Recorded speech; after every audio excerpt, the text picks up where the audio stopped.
కిషన్ రెడ్డిదో గ్రూపు, అరవింద్ గారిదో గ్రూపు, ఈటల రాజేందర్ గారిదో గ్రూపు ఇట్లా అని చెప్తుంటారు. సో ఆ లెక్కను చూసుకుంటే దీపక్ రెడ్డి గారు ఎవరి గ్రూపు ఎవరి నాకు తెలిసినంత వరకు గ్రూప్స్ ఎక్కడ లేవండి. బయటికి ఏదైనా ప్రోగ్రామ్ వచ్చినప్పుడు మాట్లాడదాం కానీ పార్టీ వర్క్ వచ్చినప్పుడు అందరు కూడా ఒక తాటి పైనే ఉంటారు. మీరు పరిస్థితులను చూస్తూనే ఉన్నారు. కానీ జూబ్లీహిల్స్ అని అంటే బీఆర్ఎస్కి ఒక అడ్డా అని చెప్తారు కదా. బీఆర్ఎస్కి అడ్డా ఎందుకు? ఎంఐఎం సపోర్ట్ చేయబట్టి. యాక్చువల్గా అది టీడీపీ అడ్డా. అది టీడీపీ అక్కడ గెలుచుకుంటూ వచ్చింది, ఆయన గెలిచింది కూడా టీడీపీ. దాని తర్వాత బీఆర్ఎస్లకు పోయింది కాబట్టి ప్లస్ ఆయన ఎంఐఎంతో టైఅప్ ఉంటుంది కాబట్టి వాళ్ళు కొంచెం ఎంఐఎం మైనార్టీ ప్రభావం ఎక్కువ ఉన్నది కాబట్టి వాళ్ళు కొంచెం అడ్వాంటేజ్ తీసుకుంటారు. బట్ వేరాస్ మొన్న ఎంపీ ఎలక్షన్లో కిషన్ రెడ్డి గారికి మంచి ఓట్స్ వచ్చినాయి, 65,000 వచ్చినాయి. ఎవరైతే గెలిచినరో వాళ్ళకి 80,000 నుంచి దగ్గర 18,000 వచ్చినాయి ఎంపీ ఎలక్షన్. చాలా మందికి తెలియదు ఇది. అంటే ఇది మైనార్టీస్ ఎటు చూపిస్తే అటు వాళ్ళు కొంచెం ఉంటారు. అయితే ఎప్పుడైతే మైనార్టీస్ ఎంఐఎం దిక్కు, ఎంఐఎం వాళ్ళు చెప్పిన ఎంఐఎం ఏం చేస్తుందంటే వాళ్ళు ఓట్లని మ్యాక్సిమం అమ్మేస్తారు అన్నట్టు. ఏది గవర్నమెంట్ ఉంటే ఏది వాళ్ళకి అడ్వాంటేజ్ ఉంటే వాళ్ళకి అమ్ముతారు అన్నట్టు. వాళ్ళ దగ్గర కన్నా ఏదో పనుల గురించి పోయి ఏదో ఒకటి మీకు ఈసారి ఇది చేస్తాం మాకు. అంటే జూబ్లీహిల్స్లో ఎవరు గెలవాలన్నా కూడా ముస్లింల ఓట్లు ప్రామాణికమా కీలకమా? ఏమవుతుందంటే దగ్గర 140,000 దాకున్నాయి ఓట్లు వాళ్ళే. వాళ్ళ ఓట్ ఆఫ్ పర్సంటేజ్ ఎక్కడెక్కడి నుంచో తీసుకొచ్చి ఇక్కడ ఎన్రోల్మెంట్ చేయిస్తారు, దొంగ ఓట్లు చేయిస్తుంటారు, ప్లస్ హైయెస్ట్ ఓట్ పోలింగ్ చేయిస్తారు. 70 to 80% దానికి ఈజీగా చేస్తారు. అంటే ఇప్పుడున్న పరిస్థితుల్లో రేపు పొద్దున్న దీపక్ రెడ్డి గారు గెలవాలన్నా కూడా ముస్లింల ఓట్లు అయితే ప్రాధాన్యత కదా. నేను అనేది అదే అంటున్నా. మీకు చెప్పే పాయింట్ ఏంటంటే ఆ ఓట్లు ఏదైతే ఉంటాయో ఈసారి లాస్ట్ టైం ఎమ్మెల్యే ఎలక్షన్కి ఇటేసిరు వాళ్ళు, ఎంపీ ఎలక్షన్స్కి అటేసుకున్నారు కాంగ్రెస్కి. సో ఇప్పుడు వాళ్ళు ఎటేస్తారనే దాని మీద కూడా డిపెండ్ ఉంటుంది. అది కాకుండా మాకు పడవలసిన ఓట్లు మొన్న 65,000 కిషన్ రెడ్డి గారికి ఏవైతే ఎంపీ ఎలక్షన్లో పడ్డాయో అవి బీజేపీకి వేస్తారు అనేది అయితే ఒకటైతే మాకు క్లారిటీ వచ్చింది కదా. ఆ ఓట్లు మాకు వేసుకొని ఇంకో 5-10 ఇంక్రీజ్ చేసుకుని డెఫినెట్లీ మేము బయట పడిపోతాం. వాళ్ళు ఎటేసుకున్నా ఇప్పుడు మాకు అనవసరం. అది అందరు అంటారు స్ప్లిట్ అయితే ఇది కానీ అవసరం లేదు. ఇప్పుడు మాకు అది మన ఈ హిందువుల ఓట్లు ప్లస్ మైనార్టీలో కూడా కొందరు బీజేపీకి వేసే వాళ్ళు ఉన్నారు. వాళ్ళు వేస్తా అని ఈసారి అంటున్నారు. ఎందుకంటే వాళ్ళు కొట్టుకొస్తున్నారు అక్కడ ఎక్కడ మన బోరబండల ఒక ఇష్యూలే కదా ఇప్పుడు ఈనాడు పోయినందుకు సిక్ అయింది అనేది. వాళ్ళందరూ కూడా ఈసారి మీరు దీని మీద ఫైట్ చేయండి, వీఆర్ రెడీ టు. కానీ బీజేపీ పార్టీ అంటే మతతత్వ పార్టీ, ముస్లింలకు వ్యతిరేకంగా పనిచేసే బీజేపీ కాదు ఎంఐఎం పార్టీ. ఎందుకు వేయాలి ఓట్లు అని అంటే ఇప్పుడు నేను వేరే వాళ్ళు అడిగితే కూడా అదే చెప్పిన. బీజేపీ పార్టీ అంటానికి రుజువు ఎక్కడున్నది? వాళ్ళు మైనార్టీస్ మీదనే బతుకుతారనే దాని మీద రుజువు ఉన్నది. కానీ మా దగ్గర మోడీ గారు వచ్చిన తర్వాత వీళ్ళు ముస్లిమ్స్కి ఈ పని చేయొద్దు, హిందూస్కే చేయండి అని ఎప్పుడన్నా అన్నాడా? అని అంటానికి మళ్ళీ ఎక్కడ ఆస్కారం ఉన్నది? అది ఆయన అందరికీ స్కీమ్స్ అన్ని సమానంగానే ఇస్తున్నాడు కదా. నా పాయింట్ ఏంటంటే మోడీ గారు ఎప్పుడైతే ప్రైమ్ మినిస్టర్ అయినరో అప్పటి నుంచి వేరే రాష్ట్రాలలో వాళ్ళు ఇంకా హ్యాపీగా ఉన్నారు మైనార్టీస్. గుజరాత్లో మ్యాక్సిమం మైనార్టీస్ బీజేపీకి వేస్తారు ఓట్లు. కానీ సార్ మీకు గుర్తుండే ఉండొచ్చు, ఇదే చేవెళ్లలో బహిరంగ సభ జరుగుతున్నప్పుడు కేంద్ర మంత్రి అమిత్ షా గారు వచ్చి మేము కనుక తెలంగాణలో అధికారానికి వస్తే ముస్లింలకు ఉన్న 4% రిజర్వేషన్ కూడా తీసేస్తామని చెప్పిండు. మరి అది ప్రభావితం కాదంటారా? అది మైనార్టీస్కి అగేన్స్ట్ అని ఎట్లా అనుకుంటారు? మళ్ళీ బీసీల దాంట్లో అయితే ఉన్నారు కదా, వాళ్ళు ఎట్లా సపరేట్గా ఇవ్వాల్సిన అవసరం ఏముంది అనేది ఆయన ఉద్దేశం అంతే. వాళ్ళు మంచిగానే ఉండాలనే కోరుకుంటారు ఆయన. కానీ ఇక్కడ హిందువులకి కొంచెం అన్యాయం జరుగుతున్న ఉద్దేశంతో, బీసీలకు అన్యాయం జరుగుతున్న ఉద్దేశంతో ఆయన అట్లా అన్నాడు. వాళ్ళ కోర్త కట్ అయితే మళ్ళీ వాళ్ళకి ప్రాబ్లం కదా అన్నట్టు అన్నాడు. అంతేగాని వాళ్ళకి అది తీసేసిన తర్వాత ఇండ్లదైతే ఎన్ఆర్సీ లాంటి చట్టాలను పెట్టి మమ్మల్ని దేశం నుంచి విడిగా చూస్తున్నారు కేంద్ర ప్రభుత్వం. బంగ్లాదేశ్ వాళ్ళ మీద అయితే పోవాలనే చూస్తారు, ఎవరైనా చూస్తాం, ముస్లిమ్స్ అని కాదు, వాళ్ళు పోవాలని చూస్తాం. ఇక్కడున్న ముస్లిమ్స్ బొమ్మంటలేరు కదా. మన భారతీయులు వీళ్ళంతా కూడా ఈ ముస్లిమ్స్ ఎవరైతున్నారో ఇక్కడ పుట్టి పెరిగిన వాళ్ళందరూ కూడా భారతీయులు. కానీ వాళ్ళు అక్కడి నుంచి వచ్చేసి అన్ని మీ తినడానికి వచ్చిన అన్నం కూడా గుంజుకుంటున్నారు. మీకు తెలియదు. ముస్లింలతో బీజేపీ పార్టీకి ఎలాంటి భేదాలు లేవా సార్? మా దగ్గర మైనార్టీ సెల్ ఉన్నది బీజేపీలో. దానికి ఇట్లా ఎగెన్స్ట్ అయితే ఆ సెల్ ఎందుకు పెడతారు? వాళ్ళతో కలిసే కలిసి మా దగ్గర చాలా మంది లీడర్స్ ఉన్నారు, మైనార్టీ లీడర్స్. నేను నాయమటి తిరిగేటోళ్ళు కూడా మైనార్టీ వాళ్ళు ఉన్నారు. పొద్దున్న లేస్తే ప్రచారానికి పోతున్నారు, ప్రజలతో మమైకం అవుతున్నారు. ప్రచారానికి అన్నారు దీన్ని. ఎప్పటి నుంచో నేను ఏం చేస్తే ఎక్కడైనా ప్రాబ్లం ఉందని చెప్తే మేము పొద్దున్నే పోయి దాని రిప్రజెంటేషన్ ఇచ్చుడు, ఏ కన్సల్ట్ ఆఫీసర్ రిప్రజెంటేషన్ లేదంటే కిషన్ రెడ్డి గారికి చెప్తే పెద్ద ప్రాబ్లం అయితే ఆయన కూడా వస్తూనే ఉంటారు. రెగ్యులర్ హైదరాబాద్ వచ్చిందంటే ఏదో కాన్స్టిట్యున్సీలో ఇదే పనుల మీద ఉంటాడు ఆయన. మీరు పొద్దున్న లేస్తే జనాలతో ఇంటరాక్ట్ అవుతున్నారు. ఏ ముస్లిం ఇంటికన్నా వెళ్ళి మీరు భోజనం కానీ లేదంటే మీరు మీ ఇంటికి వాళ్ళని ఇన్వైట్ చేయడం కానీ ఇలాంటి అట్మాస్ఫియర్ ఉంటుందా? డెఫినెట్లీ ఉన్నది, ఇక్కడ ఉన్నది. బట్ స్టిల్ వాళ్ళకి ఏం చేస్తారంటే ఈ మైనారిటీ లీడర్స్ ఏం చేస్తారు, ఈ ప్రభావం ఇలాంటి వాతావరణం వస్తే మా తిండికేడ దెబ్బలు తగ్గుతుంది అని చెప్పేసి వాళ్ళు ఎక్కువ ఆ టైప్లో చేస్తుంటారు అన్నట్టు ఈ ఎంఐఎం లీడర్స్ ఇన్వాల్వ్ అయ్యి. బట్ స్టిల్ చెప్తున్నా, మొన్న మొహరం అయింది, అక్కడికి వాళ్ళకున్న దర్గాకి ఇచ్చిన బోరు వాళ్ళు గవర్నమెంట్ చుట్టూ తిరిగి వాళ్ళకి రాక కిషన్ రెడ్డి గారు వేయించింది ఆ బోరు. సో వాళ్ళు ఆయన రమ్మని బాగా పిలిచిర్రు. అంటే ఆయన లేట్ ఢిల్లీలో ఉన్నాడు అనుకోండి, అంటే ఆ వాతావరణం క్రియేట్ అవుతున్నది అంటున్నాను. నాయమడి తిరిగేటోళ్ళు మైనార్టీ లీడర్లే ఇక్కడ. So BJP is not against minorities, BJP is against MIM. Okay, ఎట్లా చెప్పగలుగుతున్నారు? ఎంఐఎం అవును, వాళ్ళు మతతత్వ రాజకీయాలు చేస్తాం, మేము అందరినీ ఈక్వల్ గా చూడాలని చూస్తాం. హిందువులను కొంచెము హిందువుల దేశం కాబట్టి వాళ్ళకి ఇంపార్టెన్స్ ఇవ్వాలని చూస్తాం, కానీ స్కీమ్స్ అవన్నీ ఇట్లా అందరికి రావాలని చూస్తారు, అందరికి ఈక్వల్ గా రావాలని చూస్తారు. వీళ్ళ మైనార్టీ హిందూ అని మాత్రం ఎక్కడ డిఫరెంట్ సైడ్ వాళ్ళు మతతత్వ. వాళ్ళు ఏం చేస్తారు, ఏ కైసా కడితే ఓల్డ్ సిటీ మే బిల్లా నై భర్నా, నల్లంక బిల్ నై భర్నా, కోన్ కైసా ఆకే దేకింగే, ఇట్లా మాట్లాడతారు. వాళ్ళని ఎంకరేజ్ ఆల్రెడీ ఇట్లా చేస్తుంటారు, ప్రేరేపిస్తారు. హిందువుల మతాల మీద ఏదేదో మాట్లాడుతుంటాడు.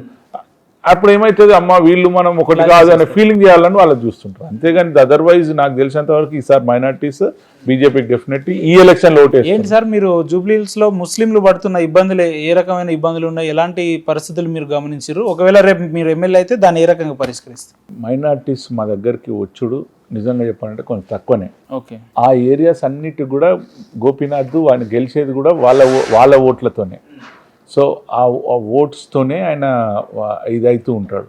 సో నేను చెప్పేది ఏంటంటే, ఏదైతే ఓట్ల మీదనే వాళ్ళు బతకాలని చూస్తున్న మైనార్టీ లీడర్స్ ఉంటారో దానికి మేము టోటల్గా ఎగెన్స్ట్.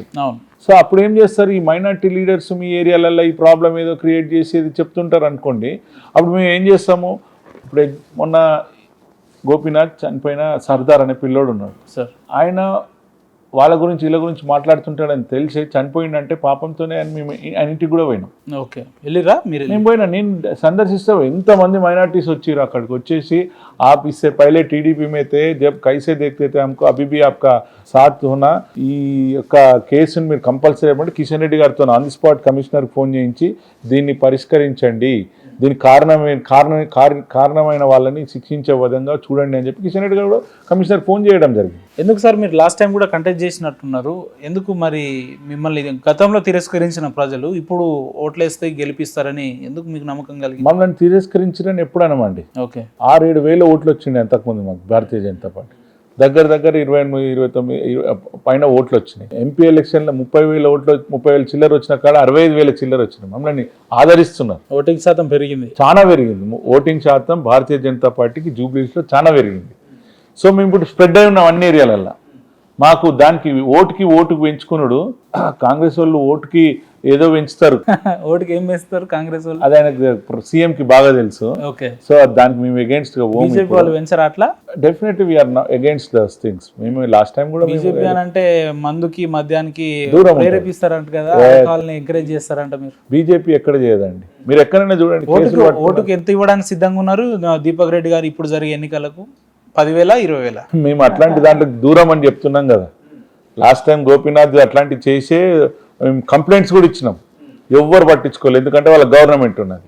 ఈసారి అలా ఉండదు, ఎందుకంటే ఆయన వే ఆఫ్ స్టైల్ వర్కింగ్ మాకు తెలుసు, చిన్నప్పుడు చాలా ఏళ్ళ నుంచి చూస్తున్నారు.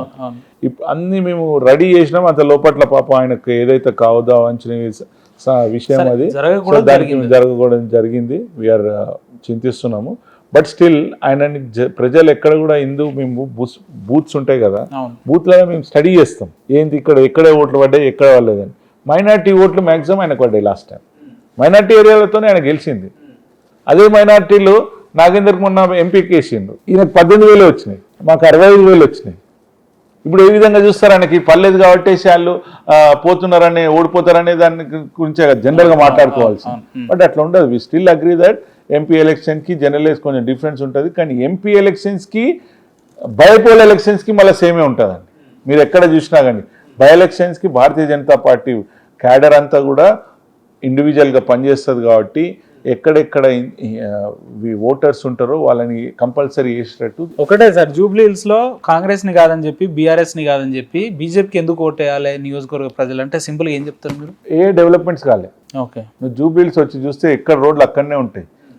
కృష్ణానగర్ పోతే మీరు ఒక గంట వాన పడితే చాలు. హైదరాబాద్ మెట్రోపాలిటన్ సిటీ మేము ఇంత చాలా అద్భుతంగా చేసినాం కాబట్టి అన్ని సీట్లు కూడా మాకే కైవసం చేసుకున్నాం బీఆర్ఎస్ వాళ్ళు అంటారు కదా, మీరేం రోడ్లు లేవంటున్నారు? మీరు వస్తే చూస్తే తెలుస్తుంది. ఓకే, డెఫినెట్లీ వాళ్ళు ఏం చేస్తారు, మీరు ఇంతకుముందు అడిగారు ఓట్లకి లేదంటే మైనార్టీ ఓట్లతోనే.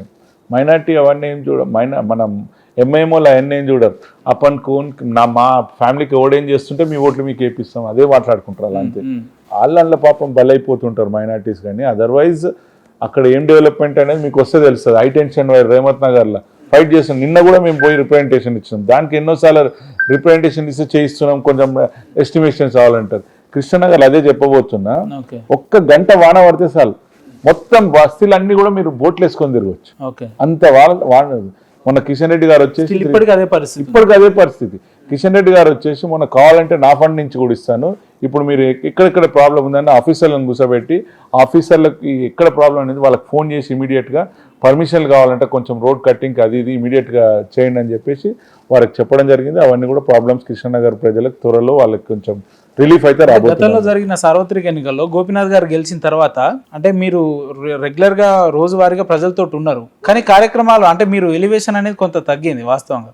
కానీ ఏదైతే గోపీనాథ్ గారి మరణం తర్వాత అటు బీఆర్ఎస్ తన పార్టీని చెప్పలేకపోతుంది క్యాండిడేట్ని, ఇటు కాంగ్రెస్ కూడా ఇప్పటివరకు అయోమయంలో ఉంది. కానీ when it comes to BJP clear కట్గా మీరే ఉంటారు, గెలిచే అవకాశాలు కూడా ఎక్కువ ఉన్నాయని చెప్తున్నారు. సో ఎట్లా ఉంది? నేను ఒక్కటే చెప్తున్నా భయ, నేను ఓడిపోయినా అని చెప్పి ఇంట్లో కూర్చోలే. ఓకే, మీరు ఇప్పటికి కూడా పోయి ప్రాపర్ గా మీరు ఒక తెలుసుకోండి. గోపీనాథ్ కి కాన్స్టిట్యున్సీ ఆఫీస్ ఉందా? కాంగ్రెస్ అజరుద్దీన్ నిలబడ్డాడు, ఆయనకు ఆఫీస్ ఉందా? దీపక్ రెడ్డికి ఆఫీస్ ఉందా? ప్రాపర్ ఆఫీస్ నాకు ఒక్కనికే ఉన్నది శ్రీనగర్ కాలనీ అమీర్పేటలో.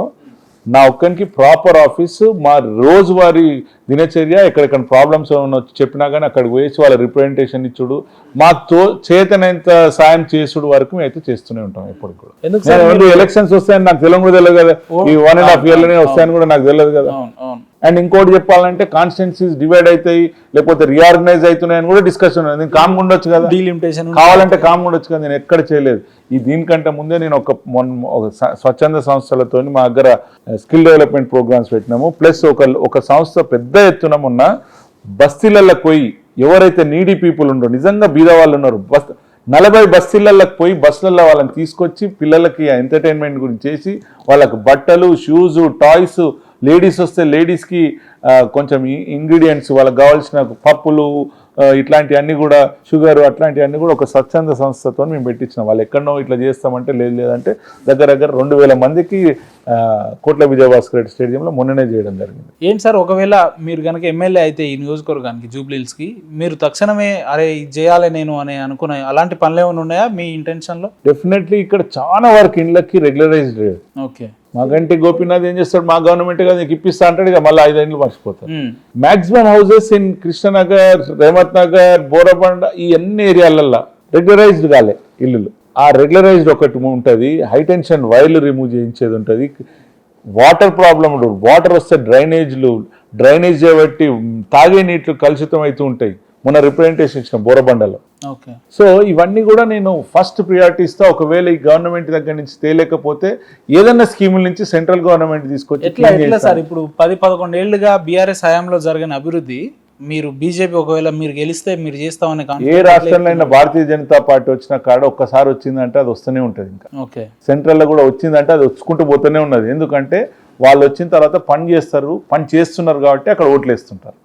సో అందుకొరకు దాన్ని నమ్ముతాం కాబట్టి మేము ప్రజల హృదయాలు గెలవాలంటే డెఫినెట్లీ మేము పని చేయాలి.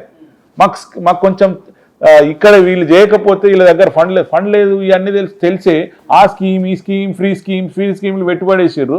ఇప్పుడు ఏమన్నా అంటేనేమో సెంట్రల్ గవర్నమెంట్ ఇవ్వాలంటారు. అప్పుడు మీరెందుకు మరి ఉండి మరి సీఎం గారు మరి మీరు ఎందుకు ఉండాలి ఇక్కడ? అది ఇచ్చేసేదేదో మా వాళ్ళకి ఇచ్చేసి మేము చేతులు ఎత్తేస్తే ఎట్లయితే మీరు ఎత్తుతున్నారు, పైసలు ఆనించి రావాలి ఇద్దో లేదా ఏమేమి కావాలంటే more than 10 lakhs crores of money works ఇక్కడ అయినాయి. రోడ్స్ కావచ్చు,